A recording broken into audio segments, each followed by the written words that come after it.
Today's Thursday, April 22nd, 2021. Coming up on Roland Martin Unfiltered, D.C. statehood passes the House. We'll talk with former mayor and current council member Vincent Gray about this momentous day. Ohio officials released more body cam video of the shooting of Ma'Khia Bryant on yesterday. We'll break it down. In Tennessee, no charges will be filed against the officer who shot 17-year-old Anthony Thompson at school. And in California, a police officer will be charged with manslaughter for the shooting of a man there.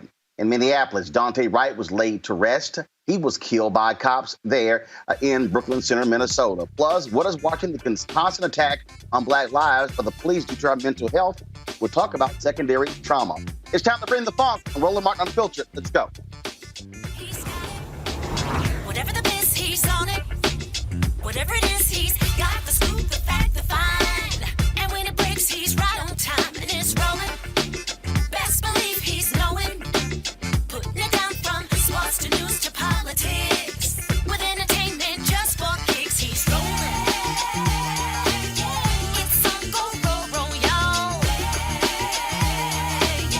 It's Roland Martin, rolling with Roland now.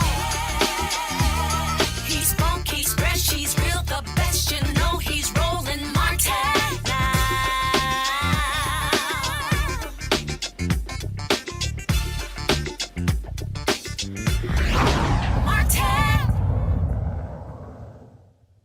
All right, folks, we apologize for the second day in a row. We had some major technical issues, and so we're still trying to get those things sorted out.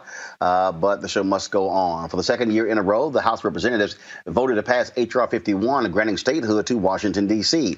It took place on a party line vote, 216 to 208.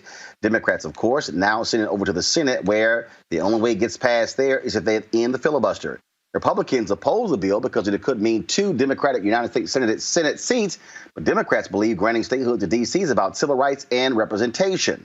And keep in mind, folks, that you have states like Wyoming, which is less population than, of course, D.C. They have 2, and that's 92% white. They got 2 Republican United States senators. D.C. Mayor Muriel Bowser released this statement after the House vote. The bill, introduced by the distinguished Eleanor Holmes Norton in 2019, would create the nation's 51st state, the state of Washington, Douglas Commonwealth. Joining us today is former D.C. Mayor and current council member Vincent Gray. Councilmember Gray, how you doing? Is the councilman there?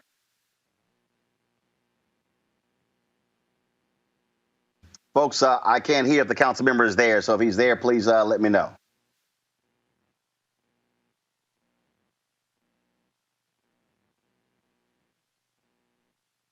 Councilman Gray, are you there? All right, well, y'all sort that out, folks. Let me go to my panel real quick. Greg Carr, Chair of the Department of Afro-American Studies at Howard University. He joins us right now. Greg, are you there? I am. Can you hear me? All right. Yes, I can hear you, Greg, just fine. All right, folks, let's see here. Again, I can get you. I can hear Greg. So again, sorry, folks. Again, like I said, we keep having some technical issues. Omakongo Dabinga, of course, with the American University. Doc, are you there? Yes, I am here. Cool. All right. Got both of you. Greg, I want to start with you first off. That is real simple. What does this mean? Again, getting statehood for the District of Columbia. Now it goes over to the Senate. Now we got to wait to see what Sinema and Manchin does. Well, we know Sinema and Manchin would likely vote against D.C. statehood. So getting rid of the filibuster would be the first step. Cori Bush tweeted out earlier that this is another reason to abolish the filibuster. At a moment like this, however, we must understand that ultimately the ultimate objective is statehood, but this fight is energized by this vote passing the House of Representatives. In a moment, I reflect back on the song by the great a cappella group Sweet Honey in the Rock that came out of the Harambe singers, the great Dr. Bernice Johnson Reagan. And they had a song, "No Taxation Without Representation, Give the People Their Right to Vote." And they literally sang through the history of this long fight and the options that could be available to D.C. Retrocession into Maryland, for example, or other things that are being proposed. But you nailed it, Roland. You've been saying this all along, and so many folks have been saying it. This is about nothing but power. And behind that power is white nationalism. They should be afraid of two representatives from the District of Columbia, even as it becomes increasingly increasingly white, being progressive. They should be afraid of that, because what they've shown is they're willing to dismantle this entire experiment if it means they can hold on to power with those little white hands for just a little longer. So they should be shaking in their boots. Demography's coming, baby. At some point, it's going to be a reality. So today's a good day. I mean, you're absolutely right. And again, the thing that I found to be real interesting, and I'm trying to pull this tweet up here, and it was pretty hilarious to me when I saw the reaction of Republicans and all the different reasons they were throwing out here. Omakongo, one of those was by Congressman Steve Scalise. He was concerned about the crime rate in D.C. I'm sorry, is there no crime in Louisiana, where he's from? Is there no crime in Mississippi? And then not only that, first of all, go ahead and comment on that, just stupidity. I mean, how ridiculous can you get? I mean, every single day they come up with new reasons to try to deny us our rights to have statehood. As a resident of D.C., I've heard so many ridiculous arguments, and as if we become a state, even if the crime was an issue, that all of a sudden it would stop if we became a state. I mean, these guys, as Dr. Carr said, it's all about power. They don't want us to have that Senate representation, and we have to end the filibuster because they will continue to be the party of no. They do not want us to have any power, and we just can't stand for it anymore. Now, going to the House, going to the Senate, and this is just every bill we can talk about. Statehood, we could talk about the issue of H.R. 1, we could talk about the George Floyd Justice Act. Everything we talk about, it boils down as to whether or not the two senators from Arizona and West Virginia are going to have some goddamn guts and end the filibuster. It's as simple as that. I mean, otherwise, what the hell are we doing? Otherwise, what we're seeing right now, Mitch McConnell might as well run the damn Senate. I agree 100%, man. It is completely ridiculous. It's as if Mitch McConnell still is running the Senate, because earlier we had the situation with the anti-lynching bill and the George Floyd bill, bills that get passed by voice votes. They said, well, once we get the Democrats into power, we can make some changes, but yet here we are. And we have Mitch McConnell issuing warnings, saying, well, you better not do this, you better not do that, or you're going to pay for it. Well, right now it's like they're still in charge. So we got to get those guts up in there. And Manchin and Arizona Senator as well, they got to really make sure that they understand who they're representing. And I'm hoping that when we get to these midterms, we can get some more representation so that they won't even be a factor. That's right. That's right. Look, Greg, go ahead. No. Go right ahead. I'm sorry, brother. Well, but here's the deal, though. I mean, I understand that particular point there, but guess what? If the Republicans are able to push through their voter suppression bills, that's going to be a problem, because here's the piece. Right now, Democrats only hold a 4-vote majority in the House. If the Republicans gerrymander congressional seats, Democrats could lose 5 seats in Florida alone. Boom, your majority is gone. It's true, Roland. I mean, and I must agree with Dr. Dibinga. We have to, and we've been saying this all along, and this is another reason why this space is so damn important. Folks, tell people to really support Roland Martin Unfiltered, because this is a nuanced conversation. We have to be thinking not only the short game, but the long game. The midterm elections were always going to be in play. The Democratic Party, quadrupling down on their appeal to the lost white nationalist vote, flubbed these recent elections again. But because it was a presidential election, black and brown folk, particularly black folk, voting in our own interest and in self-defense, put Donald Trump out of office. The midterms, we always knew there was going to be an incremental battle because the Democrats messed up this past election cycle. What that means is that, as you said, we're at a deep inflection point. Today, for example, the Florida Supreme Court threw out and invalidated a ballot measure that was being proposed to to legalize recreational marijuana. That, combined with the attempt by the GOP-controlled state legislature to diminish the capacity to put ballot initiatives in play in Florida, is their attempt to hold on for this naked power grab. As we heard Reverend Barber talk about today in testifying for the John Lewis Voting Rights Rights Act. You've got in 47 states, 300 plus different amendments that have been put into state legislatures to try to stop this. They're not going to be able to stop people from having babies, and they're not going to be able to maintain control. But in this little 18 to 24 month window we have, this will be the last time that this prospect of American democracy can be solved without violence. Because if they put these measures in place to suppress the vote, that doesn't mean people are going to say, oh, well, you all win. I guess we'll just go on back and get fitted for these sharecropper clothes. No, that means we're in the street for real. And you don't have enough police, baby. So people need to understand the midterm elections were always part of this strategy. We know who Joe Manchin is. We know who Kristen Sinema is. And as you have been saying consistently, brother, since election night, we know who Ron Johnson in Wisconsin is. We know who Marco Rubio in Florida is. Those are statewide elections. You can't gerrymander your way out. You have to suppress the vote. So we got to keep our eyes on the prize, recognize there are a lot of moving parts, and understand that we always knew this was going to be a battle-to-battle war. Former Mayor D.C. Councilman Vincent Gray joins us right now. Councilman Gray, how you doing? I'm doing fine. How are you, sir? Doing great. All right, so real simple. What kind of pressure is going to have to be brought to bear on these two Democratic senators? They are the ones who are holding up this. If Kristen Sinema of Arizona and if Joe Manchin of West Virginia would stop opposing ending the filibuster, D.C. can become a state, the 51st state, and President Joe Biden can sign it into law. Well, we should become a state almost immediately. We've been fighting now for decades and decades in order to become a state, and some of us have gone to jail fighting for this. We've fought this at every turn we possibly can, and of course, we were fortunate today to be able to get the House vote to move forward.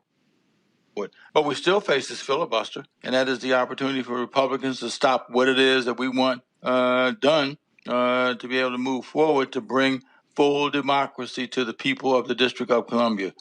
We have virtually as many people in the District of Columbia as the entire state of Wyoming and the entire state of Vermont. It's just absolutely absurd that we have to continue to be faced with conditions that continuously say, nope. If you want to be a state, you're going to have to do this in a variety of different ways. And having to work through a senator from Arizona, to have to work through a senator from West Virginia to get this done is absolutely unconscionable. They don't have those kind of conditions blocking them from being able to move forward. Nobody is stopping the people from Arizona or the people from West Virginia from having democracy. We have so many people when you compare to other states, especially again the state of Vermont, the state of Wyoming. They just have so many people who are who we have to go through the kind of hurdles and hoops that we have to jump through in order to be able to get the democracy that we deserve. So it just doesn't make sense to have to work through Arizona, to have to work through West Virginia. Nobody has stopped them. Nobody has stopped them from being able to have the democracy that they have earned by virtue of being citizens of the United States of America. So it's time for the people of America to recognize that if we don't stand up, every area of democracy is in peril in America. So, well, I would say this here, Councilman Gray. I think what's going to take, y'all are going to have to mobilize and organize and literally put thousands of people in the halls of Congress. Y'all are going to have to send wave after wave after wave every single day to the offices of Sinema and Manchin to get their attention. I mean, that has to happen. I completely agree. And we need to stand up and fight. We have fought for so many years, Roland, for democracy in the District of Columbia. It's time for us to become the state of the state that we've designated the name for to be able to move forward. So I'm ready to fight and continue to fight. I've been fighting for years. I've been here all my life. I've been in the District of Columbia the entirety of my life, and I want the same democracy, the same opportunity, the same rights that should be accorded me as any other state in America. So I'm ready to All right. do whatever's necessary. Well, all right. Well, Congressman Gray, you keep us abreast, and we certainly will keep covering this because we think this is important. It should happen, and there's no time better than now to make it happen. Former mayor of D.C. and now current councilman Vincent Gray, thanks a lot. Thank you so much. Folks, let's go to Columbus, Ohio, where the death of Ma'Khia Bryant at the hands of a Columbus police officer has exposed the Columbus Police Department's disturbing use of force records and their shocking lack of accountability. Now, yesterday, we talked about the body cam footage that was released. And then, now let's do this right now, though. We're going to break this thing down with 3 former police officers. But here's the deal. From 2001 to 2018, according to the Columbus Division of Police, there were hundreds of use of force incidents with just 1 resulting in discipline. Now, regardless of the amount of force used, 99% of incidents in Columbus took place with no discipline whatsoever. We're going to talk about that in just a moment with Samuel Singyongwe. But folks, I mean, it's just crazy what we're seeing. I want to introduce right now to you our law enforcement panel, Reddit Hudson, founder of the National Coalition of Law Enforcement Officers for Justice, Reform, and Accountability, Randall Ennis, a criminal defense attorney and former police officer, Linda Williams. She's the president of the National Organization of Black Law Enforcement Executives, and data scientist and policy analyst Samuel Singyongwe. So glad to have all of you here. And so let me know when we have Reddit on the line. So let's do this here. Okay, so Reddit's there. I don't see him. That's fine. So let's do this here. I want to go to all 4. I want to go to the 3 law enforcement officers first. Linda, I want to start with you. You've seen the video. You've seen the video of Ma'Khia Bryant being shot 4 times by the police officer there in Columbus. We played it repeatedly on yesterday. Your assessment of what took place. It was 22 seconds from the moment the cop opens the door to the first shots being fired. He had a taser on him in his front belt. Could have used that.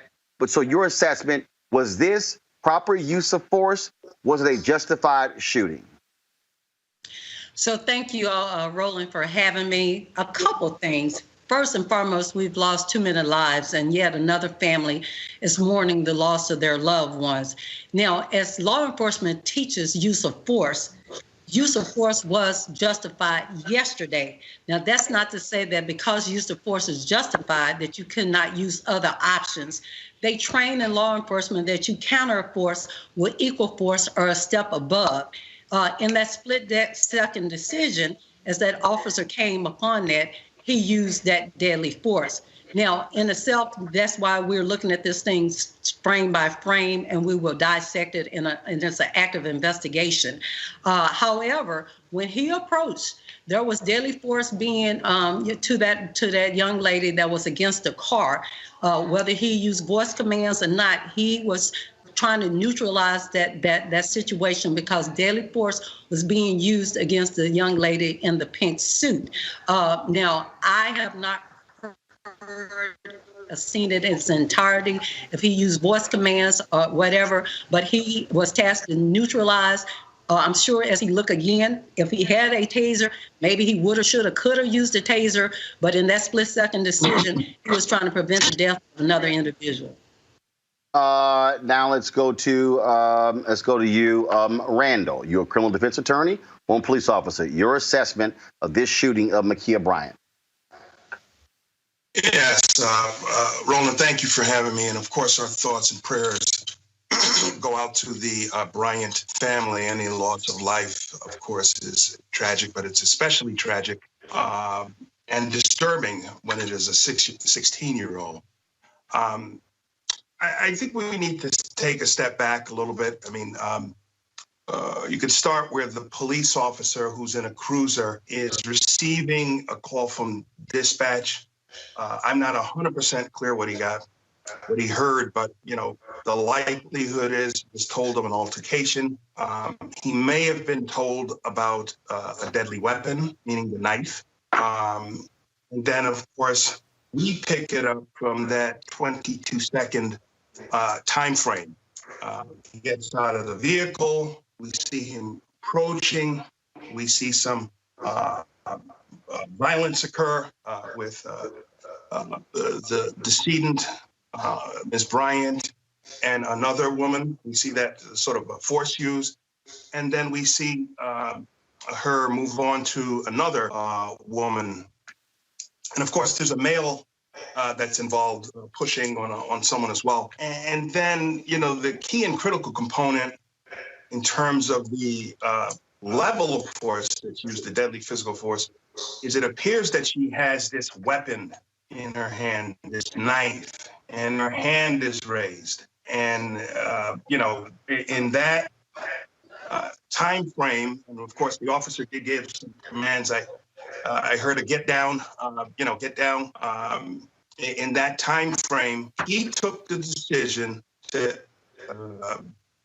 use deadly physical force. And yes, we can talk about a taser if he had it, but this particular incident highlights quickly, in some instances, police officers have to make these life and death decisions. There's going to be an investigation, of course, but as I see it in that little time frame, and in the investigation is, of course, ongoing, and perhaps there'll be more video footage released. There'll be more information released from the dispatcher and what occurred in that regard. But if that is in fact a knife, and she's about to exert potentially deadly physical force on another person, under the law, the officer might be justified in exercising deadly physical force upon the perpetrator. In this case, unfortunately, a 16-year-old Miss Bryant. Ready to explain this? There are people who said, okay, he shot her 4 times, center mass. Apparently, he's an expert marksman. If you're going to use deadly force, why not shoot her in the leg? Why not, as opposed to 4 times in the chest? What is your response to people who say that could have happened by choosing to use the gun and not a taser? You asking me? Yes. Okay. Well, I'll tell you what, man. When you're making a decision that fast, the ability to shoot a hand or a leg or a limb is limited. That's television plot lines, man. When you are trying to stop a threat, center mass is what you're trained to do. But there's another thing in play here, Roland, because the 2 assessments I just heard are accurate and on the money. This would be a difficult case to make against the officer, but there's something else in play here, man. And it is, to me, what doesn't sit with me about this case, notwithstanding the facts, is the initial response that I saw. Apparently, I mean, I've responded to fights. I'm sure these other individuals have responded to fights, big fights, small fights. He exited the vehicle with his gun in his hand, from what I can see on the video, prior to his assessment. Whatever the call that came out, prior to his engaging these people, he already had his weapon in his hand.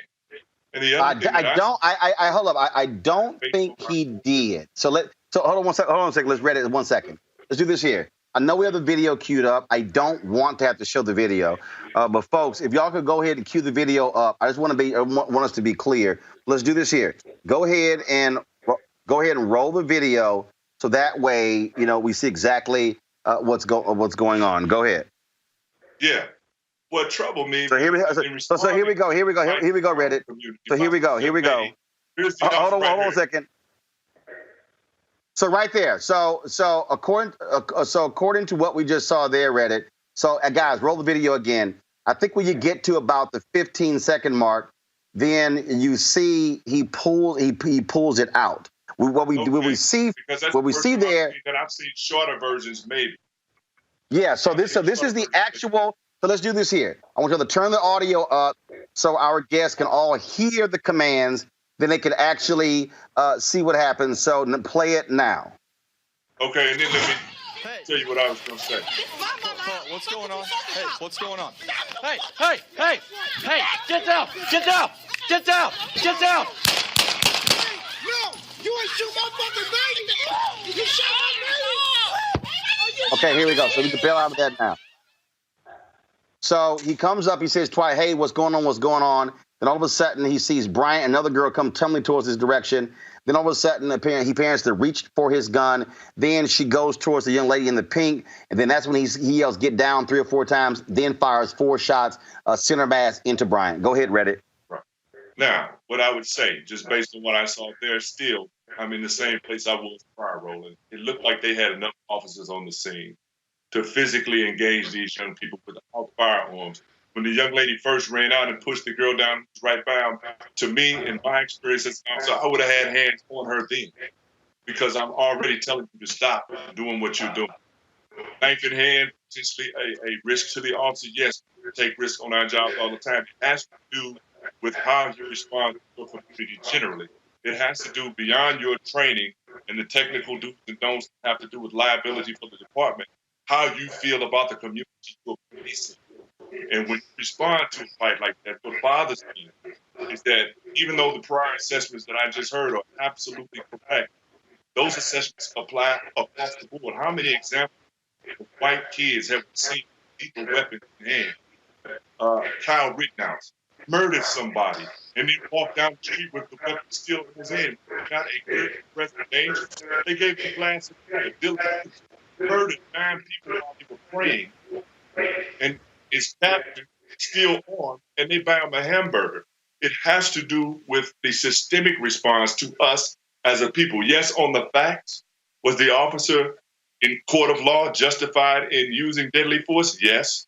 We don't know that that would have been a fatal wound to the young lady had the girl been able to stab her, but who's to say? And who's to say if I'm the young lady in the pink or the parents of the young lady in the pink that I don't want that action taken? It's a complication there for our community to have an in-house discussion about relative to violence in our community. But writ large, man, the problem remains that law enforcement's response, on facts included, is different in our community than it is in their communities.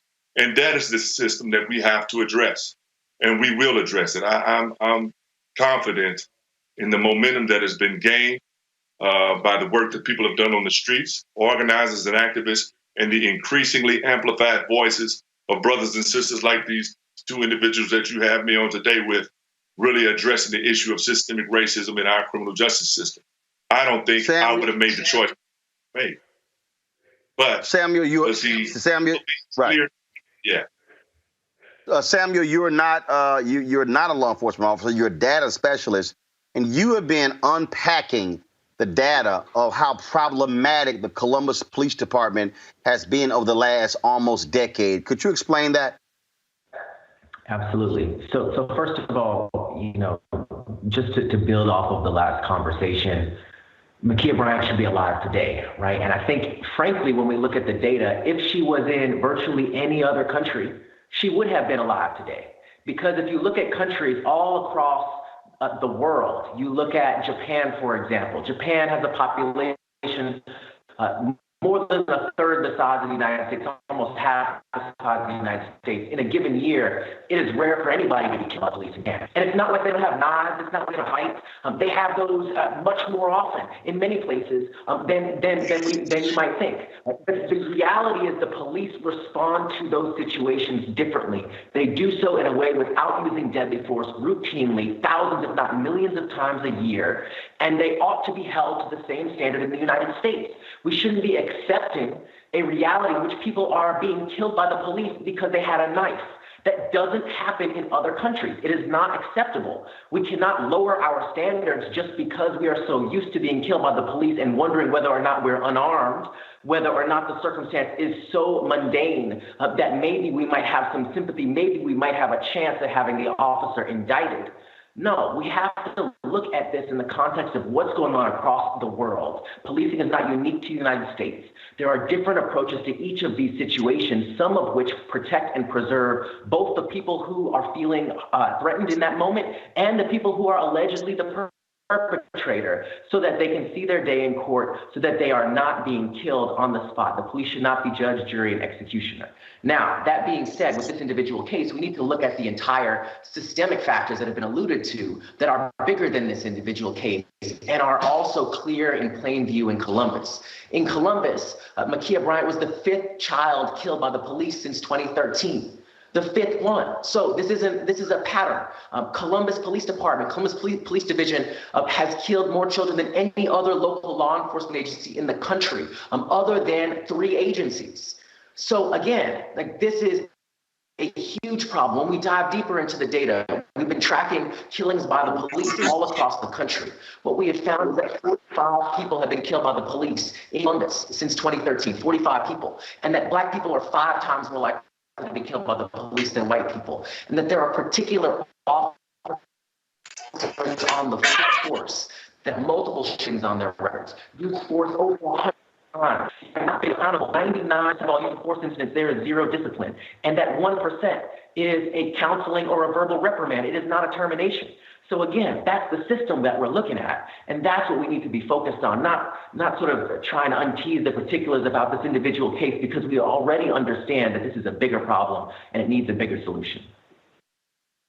Linda, your thoughts about what Samuel just laid out.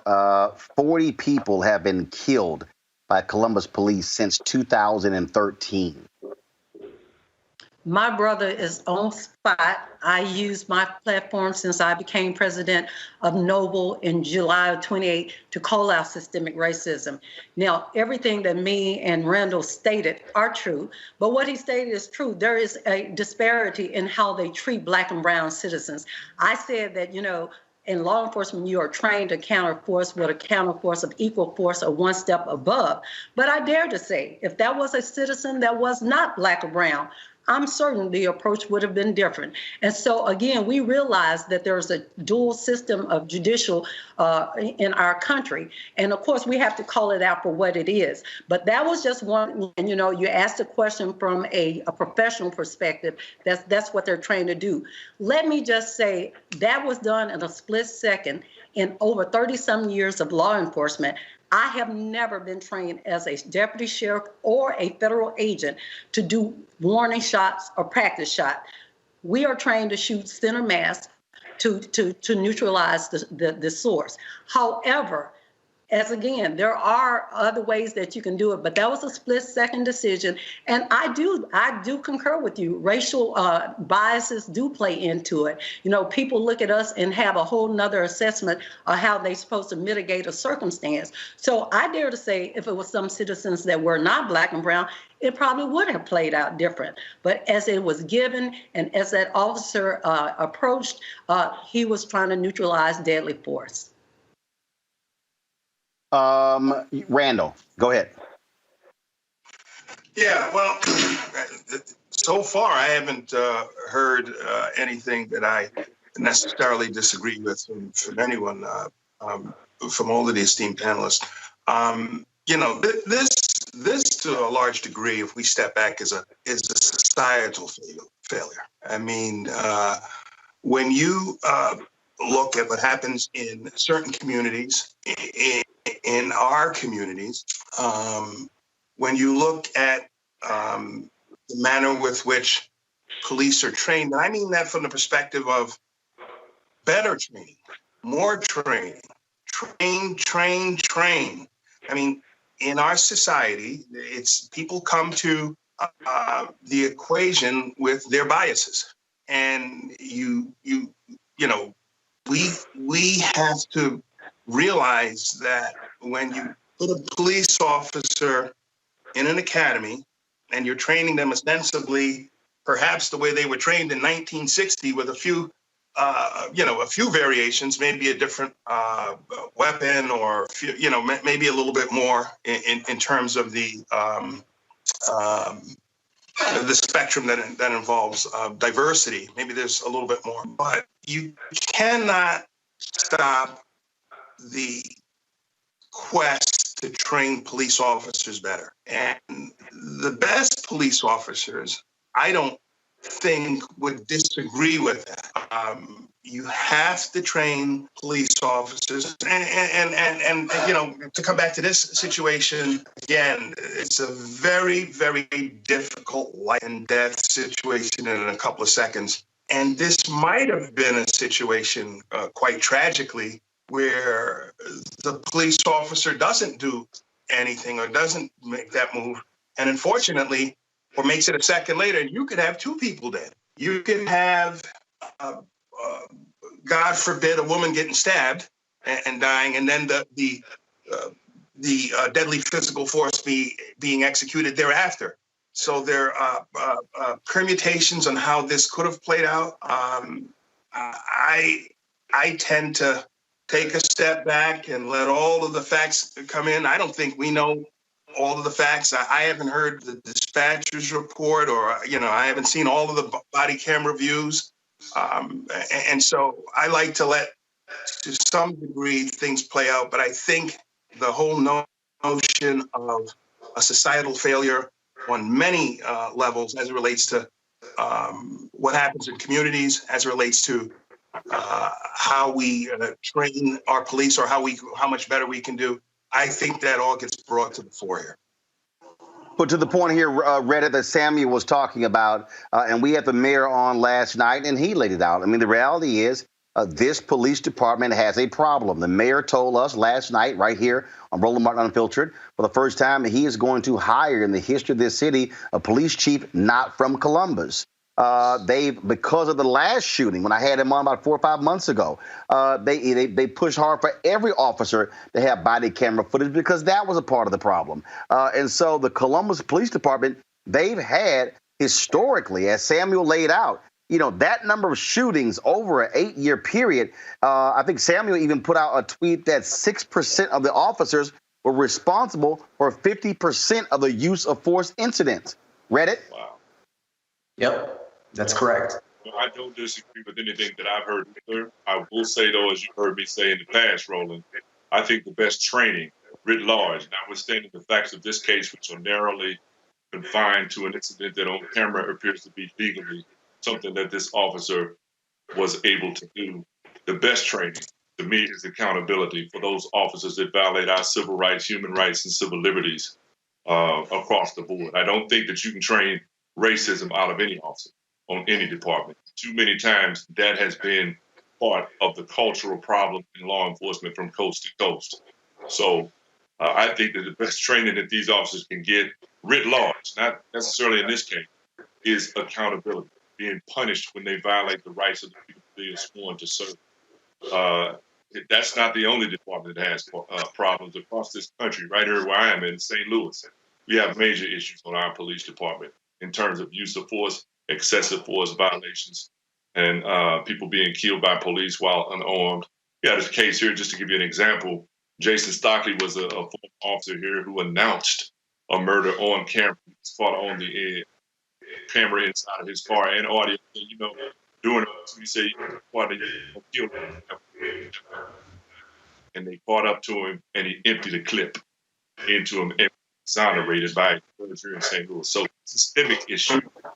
One you're going to have to continue to stay focused and fight, and to help brothers and sisters on this panel and others in that network of people who are criminal justice advocates who also have one experience are going to play a vital role in our ability to address the culture that produces outcomes like this, notwithstanding the facts of this situation where the young lady had a knife.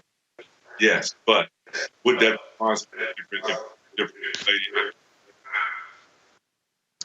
Samuel, final comment, please. So all I'll say is, we talk about training, but it's not that these officers who are using force at such high rates are not trained. In many cases, they're the veterans, they're the trainers. We saw with Derek Chauvin, he was a trainer, right? We saw, Daunte Wright as well. Officer Potter, she was a trainer. Like, these are officers who are trained extensively, more than the average officer, and they're actually engaging in even more force. So I don't think that we can just throw training at this and expect a different outcome. I think many of these officers have been trained quite extensively, and that's part of the problem. When we look at what they're being trained to do, 58 hours on average for a recruit, 58 hours you spend firearms training, learning how to shoot, again, center mass. Not every country does that. In Spain, they actually do train officers to shoot at the leg, and the police manage to do that. Now, it's not impossible. Again, we can look big, we can think bigger. But again, you have trained 58 hours in firearms, 8 hours in de-escalation.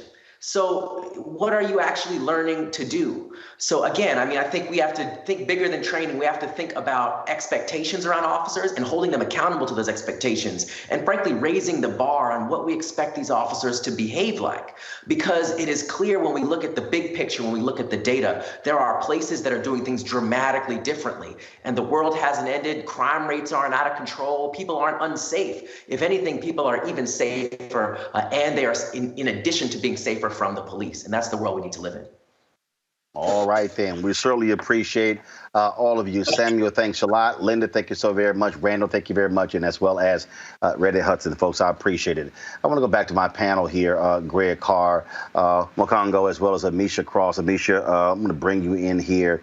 The reason this is valuable and the reason it's important for our audience and why I wanted 3 Black law enforcement experts on, because we need to hear their perspective.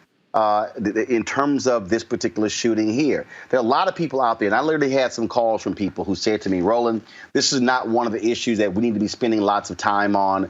We need to move on. And I said, no. I said, absolutely not. I'm not going to just simply dismiss this thing outright and say, oh, that's it, we're good, justify it, let's move on. Because even if it is determined by the police department, by the Civilian Review Board, by the district attorney, that this was a justified shooting, we still should be pushing officers and police departments to find alternative ways and to engage with the citizenry outside of using lethal force. That was a point that Samuel was making. Roland, I agree with you 100%. The issue that I have here, first and foremost, we have to recognize that there's a lot going on that, wasn't initially spoken about as this case was originally, published or publicized in the media. This was a young woman who was a foster child, who is a foster child. That in and of itself, creates its own level of burden when it comes to, thinking about what may or may not have been going on in her head at the time. We don't know how many foster homes she's been through. We don't know what the circumstances around that process was. We do know that, as was spoken by some of your previous guests, there have been many cases where there was an armed white person, somebody who had a knife. I've seen videos on social media as of today where there were armed white people who had knives who charged police officers themselves and were still able to be walked out alive. So I do think that there are some things that we need to take into context here, but also we have to let this process play out. I think that, there's going to be an investigation. This officer has currently been placed on leave. There's a lot that is going to come out as this investigation progresses. I don't think that we should immediately jump to conclusions, but I also feel as though the narrative that we're seeing around this, we see around cases with Black women and girls all too often. There is a quick push for advocacy when it comes to African-American males when they are facing deadly force or when they've passed away due to an officer's excessive use of force. We don't see that same rally around when it happens to be a Black woman or a Black girl who falls victim to the same thing. So I do think that there are advocates who are right now saying, hey, don't just dismiss this because you would not if the same situation happened to a Black man. Let's make sure that we are being vigilant. Let's make sure that we are pushing to have reforms, but also let's make sure that we are not accepting officers who use deadly force when we've seen cases where deadly force is not used when the person isn't Black or brown. And I think that that's the bigger part of the issue here. We've seen mental health cases. We've seen cases where the person doesn't have a mental health issue, where, again, deadly force was not used. Somebody brought up Kyle Rittenhouse. He walked around with an AK-47. Deadly force was not used. We saw how, there's been apprehensions of white terrorists, essentially. We saw it with the guy who shot up the church in South Carolina. At the end of the day, we see time and time again where there has been a weapon, a highly potential deadly weapon, where white people have been apprehended and there has not been a death. So I do think that there's something to be said about how the force was used in this case. Let's, on that particular point there, Mokongo, again, lessons learned from this. That is important because, as I said, even if they determine this was a justified shooting, we should still be using it to train officers to say, how should you respond? What should the reaction be? All those type of things in order for people to understand, why this matters, how critical this is. Absolutely. And going back to what Ms. Cross was saying as well, particularly for our Black sisters and daughters and mothers. So many things get swept under the table. And I have a child, my daughter is about to be 15. And so seeing these videos, it's extremely problematic. And one of the things we have to pay attention to, Roland, when you talk about lessons learned, I wonder if Columbus Police Department would have been so quick to show this video if the officer was completely unjustified in what they did. And so what they're doing right now is they're quick to build this case right now where everything that they're saying, everything that they're showing, even from the 911 calls, is building up this case to support this officer. And I don't think it would be the case if it was in reverse. So I think that's also something we have to pay attention to. Another thing we have to pay attention to is, as the mayor said, is that some are guilty, but all of us are responsible. We need to, like you said, keep the pressure on to make sure that we're checking how the training gets done, to check how people are allocated in terms of the communities that they serve in, and to really focus on this thing called de-escalation. Because if we don't have that, there's going to continue to be more black bodies on the street. They're going to be younger and younger, and people are going to continually say that they're justified while the Rittenhouses of the world continue to walk free. I saw a story of a man who was, the police officer got caught into the window of this guy who was trying to get away, white male, and he started jacking him up with a hammer, hitting him in the head, and still walked away fine. And one of the officers there had a rifle. So we have to acknowledge these disparities. And like you said, we can't just let this go because it's most likely going to be determined as justified. There's more work that needs to be done, especially when it comes to protecting our children. Greg Carr. Oh, I mean, of course, I agree with everything that's been said. I don't think that you can train racism out of these folk. In fact, I think about the social scientist Amos Wilson, who once said that black folk kill black folk because we haven't been trained to kill white people. And as I'm listening, I wonder how many black police officers have killed white citizens. I understand that these aren't movies and you can't shoot in a particular place to wound, but what I saw there were girls clustered up, swinging at each other, and this man very patiently, very quickly, very efficiently pulled out his gun and fired in a way that he assumed he wasn't going to hit anyone else. But see, this gets down to the real issue, it seems to me. The philosopher Sylvia Wynter, right after the Rodney King insurrections of 1992, where we saw for the first time that videotaping the police beating the hell out of a black person has very little meaning to a jury determined to let those officers go. She said, she quoted 3 initials, which were used at the time by LAPD when they were responding to something involving black folk. NHI. I think that applies here. No humans involved. This was their informal way of saying we're responding to a situation where there are no humans involved. And that is the simple fact. There are no humans involved here. And let me just say this very quickly. Black officers and non-white officers kill black people, black police, kill black people at the same rate as white officers. Now, some of that has to do with the fact that those black and brown officers are often policing black and brown communities. But the problem here isn't a problem as it relates to the police, whether they're black or white. This ain't gonna be solved by hiring more. This is a police problem because black people are not human. The Financial Times today had a report, and they were citing the work of the criminologist at Bowling Green State University, Philip Stinson, a former police officer, said that about 1,000 people a year in the United States are killed by police. Less than 2% of those deaths are ever result in charges being filed against the officers. And since 2005, there have been about 140 cases of police being arrested on charges. Of the 97 cases that have concluded, only 7 have resulted in murder convictions. Now, y'all know why that third charge in the white boy in Minnesota, you know why they were able to get that 3rd-degree manslaughter charge? Because up until then, the courts had ruled that you could not use 3rd-degree manslaughter except as if a person were threatening a group. But do you know when that became a different precedent in the state of Minnesota? When Muhammad Noor, a black police officer, killed that white woman in Minnesota. And that's why Derek Chauvin could be charged with it, because that black man shot a white woman. You going to jail. Ask yourself, how many black cops killing white people out here? That's as far as you need to go in this analysis. Folks, today, the police officer in Tennessee who shot and killed a 17-year-old black student inside his high school, they released the body cam footage in that particular case. It has been very traumatic. His family did not want the body cam footage released. Again, trigger warning to those who, give you about 10 seconds if you want to turn away and not see this particular video. But we wanted to be able to show we've been talking about it. It's another one of these examples. So let's go ahead and roll it.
DA Charm Allen broke down all of the body cam footage to explain why she concluded Officer Jonathan Clabo was justified in firing 2 shots at Anthony Thompson Jr.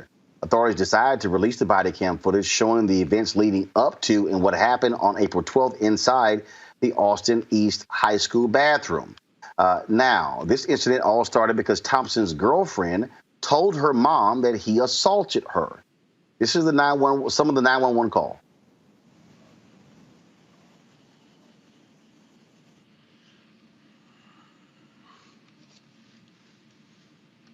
Sorry, having some issues there. And so, again, that was the case that took place there in Tennessee. Now, in California, for the first time in Contra Costa County history, the DA's office has charged a county sheriff's deputy, Andrew Hall, with felony counts of voluntary manslaughter and assault with a semi-automatic weapon for fatally shooting Laudemere Arboleda in November 2018. Arboleda was shot 9 times as he tried to drive his vehicle between 2 police vehicles. If convicted, Hall faces up to 20-plus years in prison and would be barred from working in law enforcement ever again. Now, Hall was cleared last month for killing a homeless man.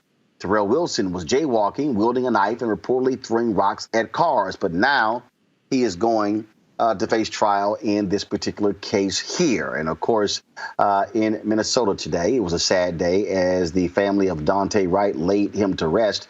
He was the black motorist who was killed by police.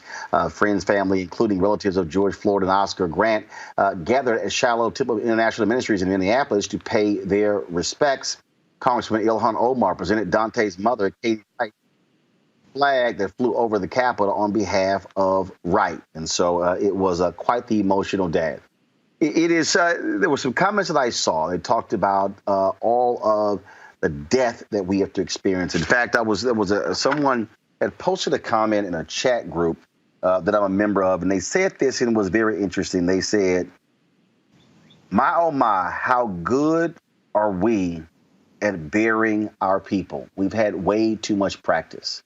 How do we deal with and confront the black mental health when it comes to these issues in terms of this, what is some called secondary trauma?" We're joining us right now out of Ohio is attorney and mental health advocate Corey Minor-Smith. Corey, glad to have you in Roland Martin Unfiltered. Speak to that issue in terms of dealing with these fundamental problems of people seeing this, that how we have to give trigger warning before we show video on here. People have to do the exact same thing. Instagram actually sets it to where before you can actually see some content, you can label it to give people an opportunity not to have to watch it. Yes, it's very important to have those opportunities to turn away. For many of us, it's just generational trauma in and of itself, compounded with everything that we're seeing in present time and even yesterday. And I just want to take this opportunity to extend my condolences to Ma'Khia Bryant's family and the Columbus community. This is all very traumatic for us. As we continue to observe, as we continue to hear, it's like an inoculation of trauma every time we see something, every time we hear something. And then you have to hear, or maybe you're engaging in the discourse centered around all of these different instances that we're seeing almost daily, where people like us, Black people, brown people, people of color, are being killed without weapons. Even if they are innocent, they are being killed. And especially for our children, it's important for us to take the time to talk to them about these incidents, because they are seeing people that are of their same age or around their age who are being killed by law enforcement. So it's a very scary situation. And many times we just need to stop and turn off the social media and turn off the news and use that opportunity to love up on our family members and take the time to really, truly engage in discussions with our loved ones about the things that we're experiencing through secondary trauma. So how do we deal with it? Because there was a comment I just see right now. Zeta Jones on YouTube says, we haven't dealt with it. We're just coping.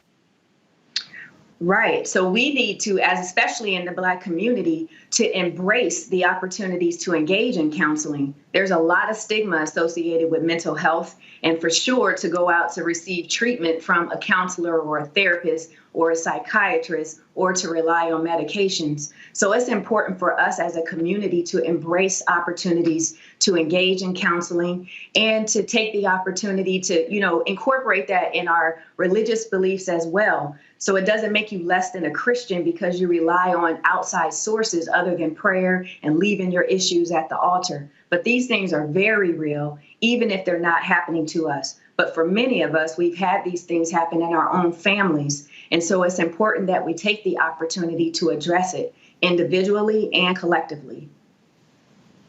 And so with that, I mean, obviously, we can do that as individuals. It's very easy to say turn it off when, in fact, we people are living. I mean, it's ubiquitous, these devices. And so, so when we talk about talking with children about it, what do we say? Are there any other tools that can be provided to help people? Yes, absolutely. I encourage people to look into community organizations like NAMI, the National Alliance on Mental Illness, that has a lot of resources available for free. There's the opportunity to call 1-800 numbers that are confidential and free and available 24/7. But personally, as a mother, I have 2 sons, and both of them have had their individuals that they personally identified with and felt the fear. As a mother, I couldn't truly understand their fear, but they expressed it the best that they could. So when I'm talking about talking to children, I'm talking to them in real terms that they can understand and helping them to cope with their feelings. As parents or loved ones of children, we may not be able to do it alone, but we can go with our child to talk to a counselor so that they can feel free in opening up and expressing how they feel. It may not be easy, but the first step is for the caregiver to sit the child down and just listen and take the opportunity to try to understand how the child is feeling, and then work together to have coping mechanisms that the children can use when they're not in your presence or when you all are together. So, for example, my youngest son, he is around the age and would have been Tamir Rice if he was still alive. And when he heard of Tamir Rice's death, my son did not want me to pick him up from his grandmother's house, which was literally down the street. But he was so fearful of the police that day that he literally begged me not to come and pick him up from his grandmother's house. He asked me, why do they hate us so much? He said that, they would pull us over and kill us. And that was his fear. That was his thought. So I couldn't immediately tell my son, no, don't feel that way. You don't have to feel that way. But as a mother, hearing his words, I had to listen to what he had to say and then help him to navigate through how he was feeling, and then offering that opportunity for him to talk to a professional if he chose to do so. So our children know way more than we know. Of course, I wouldn't have wanted him to see the videos, but he did. is easily accessible to all of us, and especially our children. My oldest son directly identified with Trayvon Martin, and he felt scared to just go to his grandmother's house on the bus. And he advised me or warned me that he might not come home. And I didn't understand what he meant. But he told me Trayvon Martin was just going to the store and he never came home. I'm going to grandma's house on the bus, but I might not come home. And that's a very, very real feeling. And it's scary as a parent to hear that because you don't know what you can do. And there's very little you can do when your child is not in your presence. Corey Minor-Smith, we appreciate it. Thanks a lot. Thank you. Greg, Carl, I want to start with you. How do you deal with this in your students, your class? Because surely this comes up. Well, I think Attorney Smith is right. The first thing that I try to do is remind them that this is a safe space. It's one of the reasons that they chose coming to a black college. That's number one. And then, as she said, I listen. But I listen with an ear that is attuned as a black man to the fact that we experience this trauma in ways that make us internalize our true feelings. And so what I found over the years, I guess now over 25 years of teaching between Ohio State Temple and now Howard, classes close to 30, what I found is that when we are comfortable and when we have our conversations with each other, if we can let go of that fear, what comes out is the rage. What comes out is the anger. And sometimes it has to be triggered with a prompt. So in my hip hop class, for example, when we get to the part now in the early 90s, we start talking about gangster rap. So I'll play Fuck the Police, coming straight from the underground. Young brother got it bad because I'm brown. And they think they have the authority to kill a minority. But see, I ain't the one for a punk motherfucker with a badge and a gun to be beaten on. I said, now what do y'all think about that? What comes out is the anger. See, because what that trauma breeds is fear. And we often respond to the fear by somehow reinforcing the idea that we can't stand up straight and express what we think. And I think that is the thing that cripples us. Because when you let go of that fear, when you're in a comfortable space, that's when you can begin to address your full humanity. Not only should we be enraged, we should be comfortable in sitting in the feeling that if you come for me, if I can't even do it, I fantasize about killing you before you kill me. And I can say that out of my mouth, stand up straight, and not worry about any white lash because I'm in a black space. That's why I chose to work in a black institution. And any Negro that thinks somehow that's an inappropriate response, I tell them very simply, look in the mirror and deal with your fear. Don't be scared. Free yourself. Omokongo, how do you confront this in your classroom? This is amazing hearing Dr. Carr speak on this because I am in the exact opposite situation teaching at American University where the majority of my students are white. And I've had situations where I've had students ask me to have a disclaimer before I would show some of these videos when I would show them in earlier times. And I said, it's very interesting. We talk about a disclaimer, but for us, it's every day on loop. We can't escape these videos. We have to work intentionally to try to escape these things. And so, number one, you're asking to have, your emotions be protected, which I respect, but how do we put into a place where you're respecting our emotions? And then I ask them another question. I tell them every time I see one of these videos, depending on who it is, I see myself, family member, friend, sister, parent, brother, whatever. Do you see yourself or anybody else in your family or in your friend group in these videos that you see? And the overwhelming majority of them will say no. And I tell them that's the problem. Your inability to humanize us in the way you humanize your own community is why these situations will continue to happen. You won't see them. You will assume the knowledge that the mindset of, well, they must have done something. Police are always right. My dad's a cop. My aunt was in the military. And therefore, and I know they're good. And we do the work by the end of the semester to break that. And many of the students who come through my class, they end up seeing what we're talking about, and they come out being advocates for the things that we're talking about tonight. But they're not coming in with that knowledge and with those emotions. And so it's a lot of work to get them there, but it's worthy work because we're going to also need them in this fight as well. Mm-hmm. Final comment, Amisha Cross.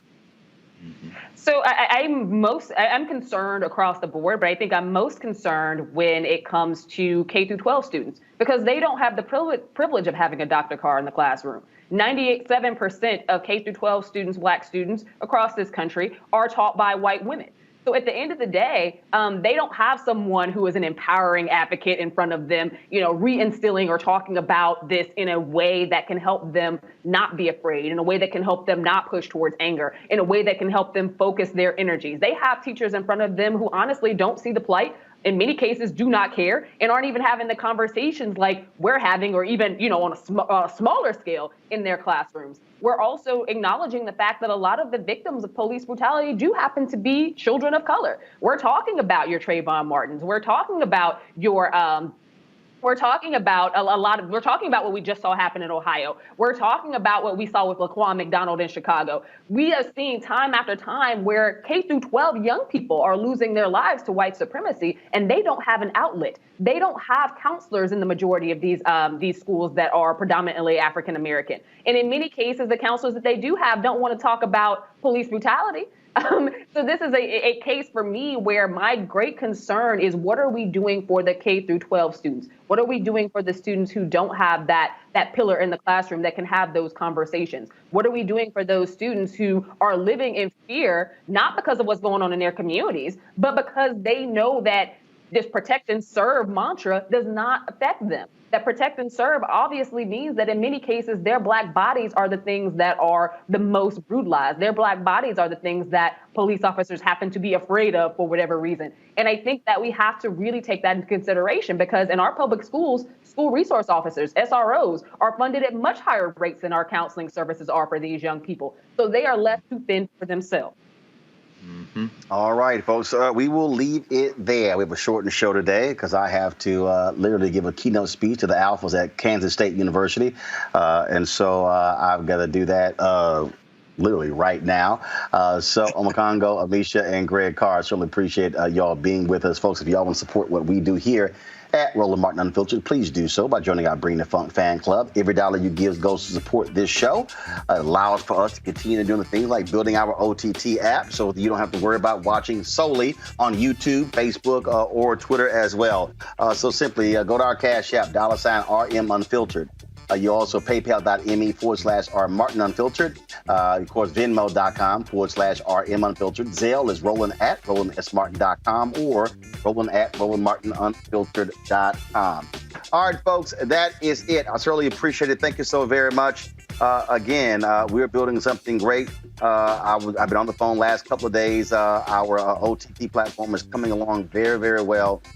And so that's going good. But let's do this here. Don't forget my 6-part series on intergenerational conversation on Facebook is going to launch on Monday. Here's a preview of our first conversation between Dr. Janetta B. Cole and activist Tiffany Law.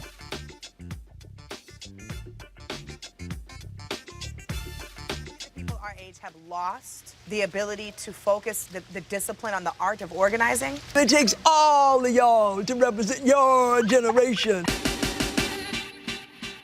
The African proverb says, the young go fast, the elders know the way. That is so freaking dope. What a powerful combination. The challenges, there's so many of them and they're complex, and we need to be moving to address them. But I'm able to say, watch out, Tiffany. I know this, Roland. Like you said, giving folks the wisdom and we can go fast together. Mm-hmm. It happens in a lot of spaces. I don't think it happens enough.